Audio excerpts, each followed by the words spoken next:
What's up, you guys? Godzilla fan freaks coming at you today with another figure review. And today we are going to be taking a look at the Bandai Movie Monster Series newly released Baragon from 1965, Frankenstein vs. Baragon, or as it's other known as, Frankenstein Conquers the World. Long-awaited figure here. I was really excited that Bandai was doing another Baragon. Baragon's actually gotten a lot of love from Bandai, I don't want to say over the years, but periodically every now and then a nice Baragon figure's released. You got the original Bandai Baragon, then of course you have the Bandai Premium line Baragon, which is pretty much him in like his crawling stage, and he came with the severed Frankenstein hand, I believe, as an extra. And now we have a brand new movie monster series Bandai Baragon, and boy, so far out of everything that Bandai has released, as far as new stuff goes, just my opinion, might be a little biased because I really love Showa Baragon, but this figure is the cream of the crop. I mean, he looks fantastic, paint's good, detail and sculpt is great. You can't go wrong with this Baragon figure. I like the propped up ears, because a lot of Baragon figures I have, their ears are not propped up, they're more slicked back. So it's just nice to also have that in the collection as well. I absolutely love this figure, you guys. I just want to get that out of the way. Fantastic figure. If you have not picked up this figure yet, I highly recommend that you do. I believe Kaiju Live still has some in stock, and I don't know if Awesome Collector is going to be getting any more in stock. So you just got to keep your eyes open. And just try to make sure you get these Bandai figures for the, pretty much retail. You're going to pay about $30, and then if you factor in a little bit of shipping there, it's probably going to be 40, close to 40-ish. Might seem a little steep, but it's just kind of the way things are now, and Bandai's are still very affordable, very collectible. I love Bandai figures. Again, they've been around for so long. They are a staple in any Godzilla collection. So anyway, now with all that out of the way, let's take a look at this figure. Let's take a look at his tag first, huh? Of course, you have that classic picture of Baragon there, standing upright. Baragon in the Japanese kanji, 1965. Baragon, backside. I do like the silhouette here of Baragon's, back-plated armor. That's really nice. Frankenstein vs. Baragon, or Frankenstein Conquers the World, not really sure. Movie Monster Series, all that good stuff. Open it up. Of course, you got a silhouette of the kaiju there, and all your legal jargon. And that's it. So, that does it for the tag. Go ahead and set that off to the side. And let's take a look at this beautiful figure. Since we are about 4 minutes in, 4 minutes in, 4 minutes in, and have yet to even really look at him. So, beautiful, beautiful figure, like I said. It just looks fantastic from any freaking angle. Let's start with paint applications, though, like we always do. Baragon here, for the mold of the vinyl, the color is a very kind of like a grayish brown. A very nice grayish brown, and it works all over the body of the figure. It looks great. Maybe could have used maybe a little lighter tone of shading here for his back armor pieces going down the tail, but in reality, I think it looks good. The only thing I wish that they did paint were these spikes here. The spikes going down from the top down to the back of his neck, I wish those were painted a little differently. I might attempt that myself down the road, or I might even commission Yosh to just do that really quick for me, kind of like just to match his horn and his claws and whatnot, you know. And is it me, or am I one of those that I wish they would go all the way around with the claws? You know, they leave the undersides of the claws unpainted, but they just do the top sides. And of course it's like a spray, because you can kind of see some of the spray go onto the main figure itself, especially down on the feet. A little paint scuff there. But grayish brown all the way around for the body. Eyes are a very nice white, black pupils. His horn and his claws, not really a yellow or anything like that. They are just a very kind of like creamy white. But it looks good and it works. Mouth, very nice red with white for the teeth. That same creamy white. And that about does it for paint. So again, Baragon might be a little flat, but you know what? He looks still miles above what the Varan figure looked like. The Varan figure still is just really, really lacking a lot of stuff. Mainly color. But Baragon here looks great. Detail-wise, Baragon looks awesome. All of his bumps and everything up here on his top of his head and his brow. All the wrinkles and lines and the membrane of his ears look really good. Horn, very nicely, you know, detailed, curved there. All the wrinkles and everything in the nose, in the face, eyes, teeth, very nicely etched into the sculpt.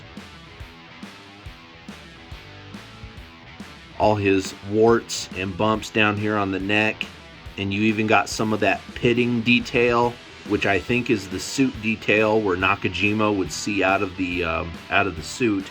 So that's nice that they kind of fit that on a Bandai a little bit. At least I want to say that's what that is in there. Some of those pits are the sea and the breathing holes. Chest. I love Baragon's square scale pattern on the chest. Just looks excellent. Arms. Again, very nice skin detail, bumps. Backside here along his back armor, you got some detailing here with the bumps, lumps.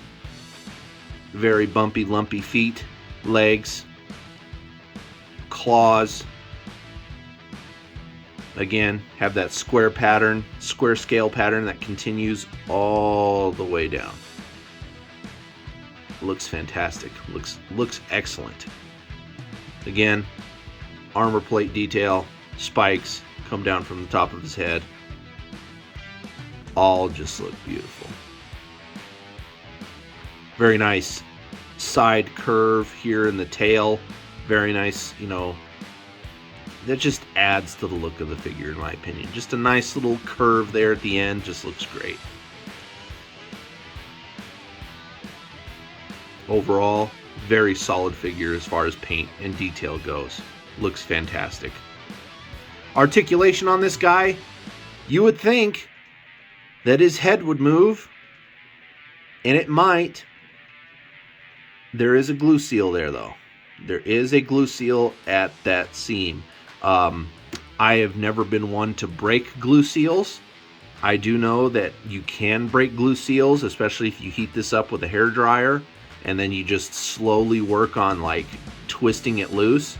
You probably could get some head articulation out of this guy, but in my opinion, it's really not needed. If Bandai made something not to move, I'd just rather leave it that way. If they wanted to give us that articulation in the head, I feel like that would have been easy enough to give us. Arms, though, do rotate up and down. Very, very nicely.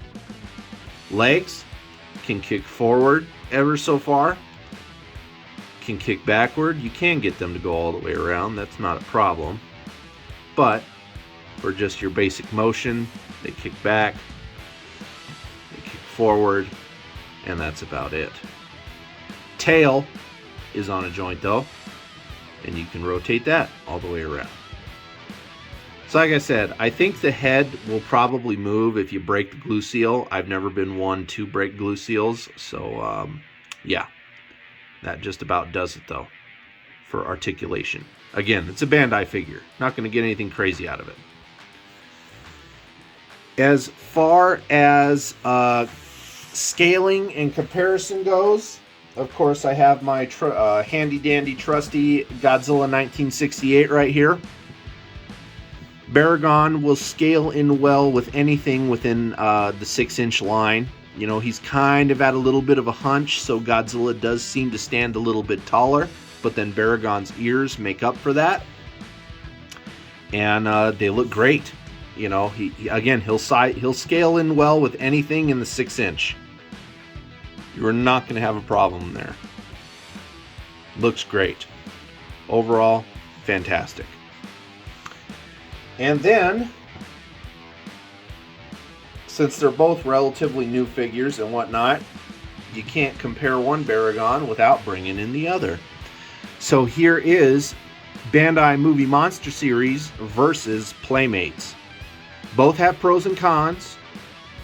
Don't get me wrong. You know, I want to say I like the color a little bit more on this guy than I do on the Playmates, especially, you know, the way that just cuts off right there. But Playmates does color the spikes go on the top of the head. They don't go down as far though, as you guys can see that. You know, the spikes don't continue to go down the backside into his armor here. Just kind of stops. Playmates, of course, has slicked back ears. Bandai Movie Monster Series. Ears are propped.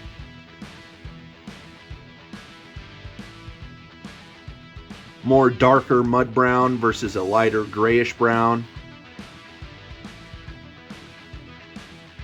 You know, this guy has an open mouth with the teeth, you know, actually kind of sculpted on the mold there. This one is not really a closed mouth. It gives the impression that it's open, but it's just all filled in with, you know, the vinyl, and then the teeth are more etched in versus sculpted. You know, stances are a little bit different. Bandai here has a little bit of a wider stance. Playmates here has a little bit more of kind of like upright-ish, you know, walking motion.